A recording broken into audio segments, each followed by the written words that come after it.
Asal-usul pisang Cavendish sebenarnya dapat dirujuk ke tahun 1834 ketika pisang ini didatangkan dengan kapal dari Mauritius di Afrika Timur ke Inggris.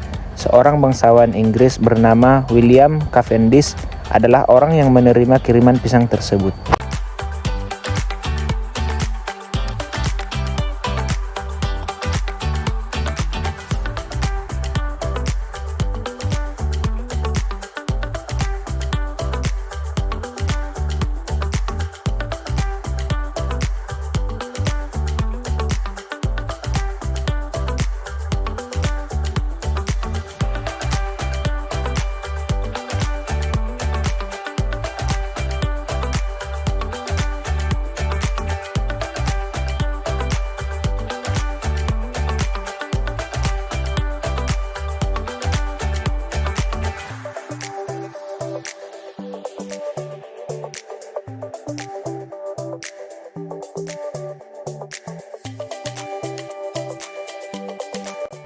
Pisang Cavendish memiliki klasifikasi sebagai berikut: kerajaan, plantae, divisi, Magnoliophyta, kelas, Liliopsida, ordo, Gingiberales, famili, Musaceae, genus Musa, dan spesies Musa spp. Adapun manfaat pisang sebagai berikut: 1. Dapat membantu mengatur tekanan darah dan mengontrol aktivitas jantung. Kedua, mencegah alergi dan sesak napas. 3. Menjaga kesehatan ginjal. Keempat, bermanfaat baik untuk otot. Dan yang kelima, bagus untuk kesehatan mata. Tidak hanya itu, pisang juga memiliki banyak manfaat lainnya. Permintaan akan komoditi buah pisang di dunia memang sangat besar, terutama jenis pisang Cavendish yang meliputi 80% dari permintaan total dunia. Hal ini menunjukkan bahwa pisang memang komoditas perdagangan yang sangat tidak mungkin diabaikan. Relatif besarnya volume produksi nasional dan luas panen dibandingkan dengan komoditas buah lainnya menjadikan buah pisang merupakan tanaman unggulan di Indonesia. Pengembangan pisang berskala kebun rakyat dan besar akan membuka peluang agribisnis hulu, seperti industri perbenihan dan industri peralatan mekanisasi pertanian, yang tentunya akan membuka kesempatan berusaha dan kesempatan kerja. Selain sebagai buah yang dimakan segar, pisang juga dapat diolah baik untuk skala rumah tangga seperti keripik, getuk, dan sel, maupun industri berskala besar seperti tepung, pur, dan jam, yang dapat merangsang tumbuhnya agribisnis hilir. Agribisnis hilir akan berkembang dengan cara memberdayakan industri pengolahan skala keluarga atau home industry, dan menengah maupun skala besar atau investor dalam dan luar negeri.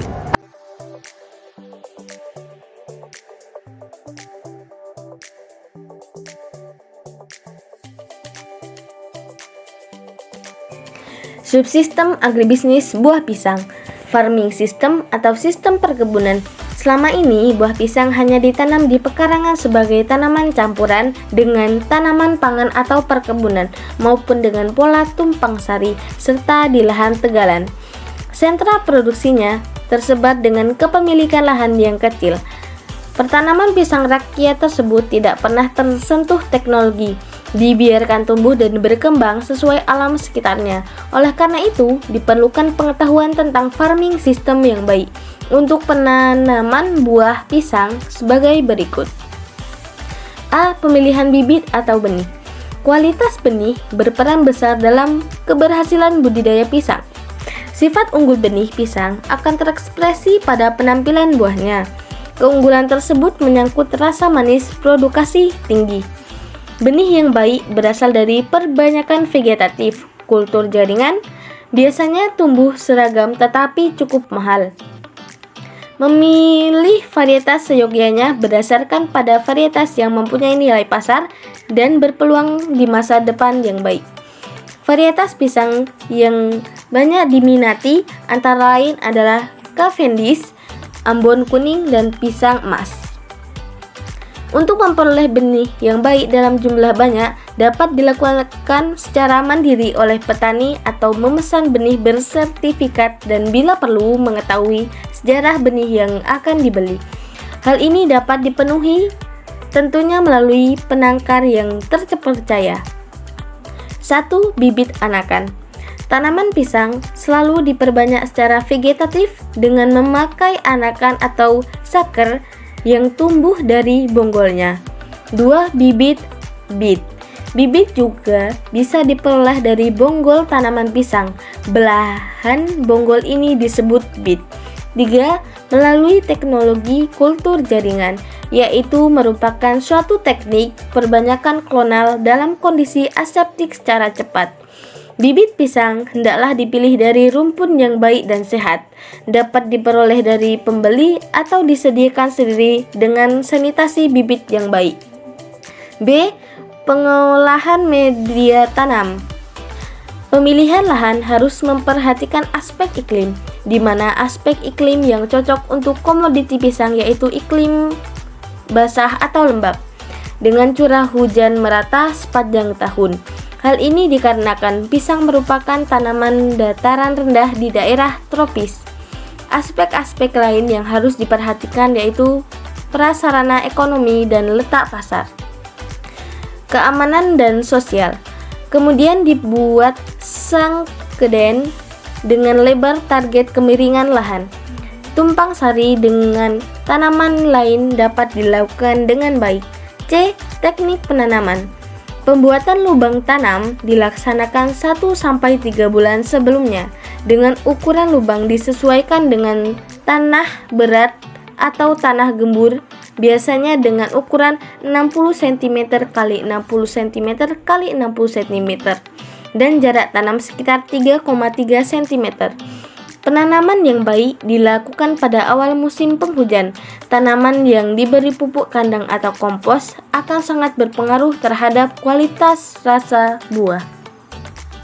Subsistem processing. Pada dasarnya, pengolahan komoditi pisang tidak hanya mengolah daging buahnya saja, tetapi segala unsur yang terdapat pada tanaman pisang dapat diolah dan dimanfaatkan untuk berbagai kebutuhan seperti kulit pisang. Kulit pisang bisa diolah menjadi selai kulit pisang atau menjadi bahan baku minuman anggur.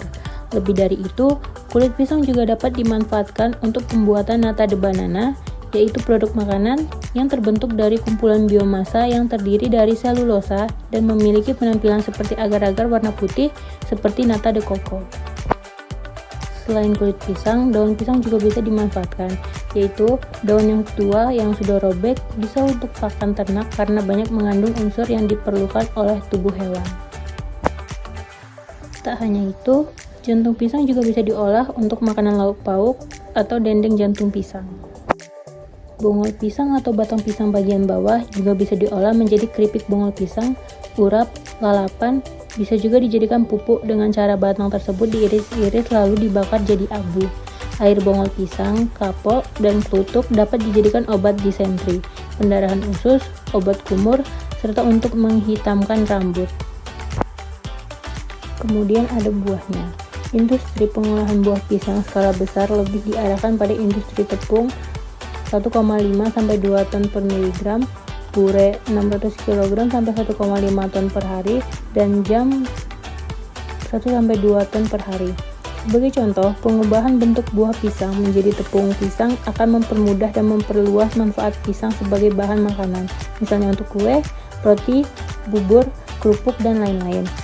Untuk membuat tepung pisang diperlukan beberapa langkah, diantaranya pengupasan, pengirisan, pengeringan, penepungan, dan penyimpanan. Subsistem marketing. Dalam skala industri, aspek pemasaran tidak hanya dijuruskan dalam negeri saja, tetapi sudah mengarah untuk ekspor. Pemasaran buah pisang sebenarnya cukup mudah, karena buah pisang memiliki keistimewaan tertentu. Oleh karena itu, banyak orang mencarinya. Selain itu, harga buah pisang juga tergolong murah sehingga buah pisang dapat dikonsumsi oleh masyarakat berbagai golongan. Kenyataan demikian ini dapat dilihat dari terus meningkatnya permintaan buah pisang dari tahun ke tahun. Kegiatan pengumpulan dan pengangkutan dari sentra produksi ke tempat pemasarannya sebagian besar dilakukan oleh pedagang pengumpul yang sudah mempunyai jaringan pemasarannya.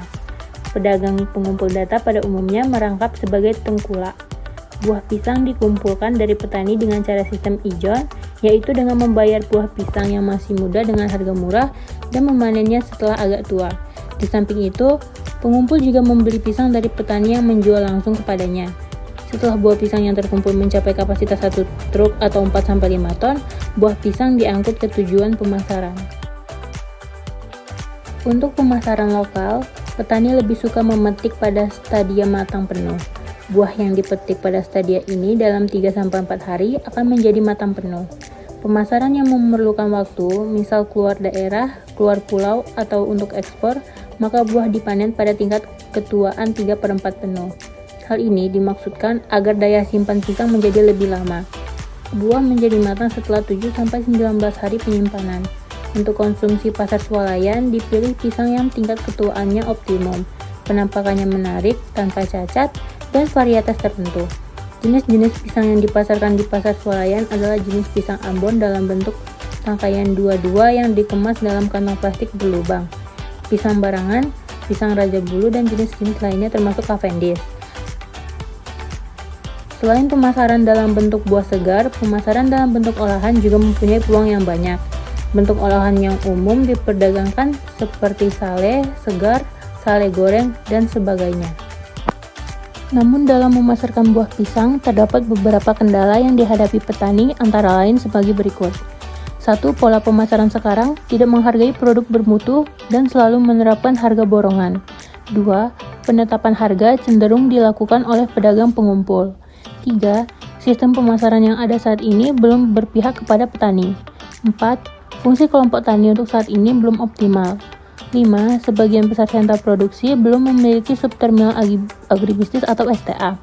Maka dari itu, untuk pemerintah harus bisa mengatasinya. Adapun diantaranya sebagai berikut, yaitu menciptakan kelompok usaha bersama agribisnis yang dijiwai oleh semangat kemitraan dan kooperatif, dan mendorong berkembangnya koperasi pedesaan dengan kegiatan produktifnya agribisnis komoditi pisang dan mampu bermitra usaha dengan pihak luar. Research and Development.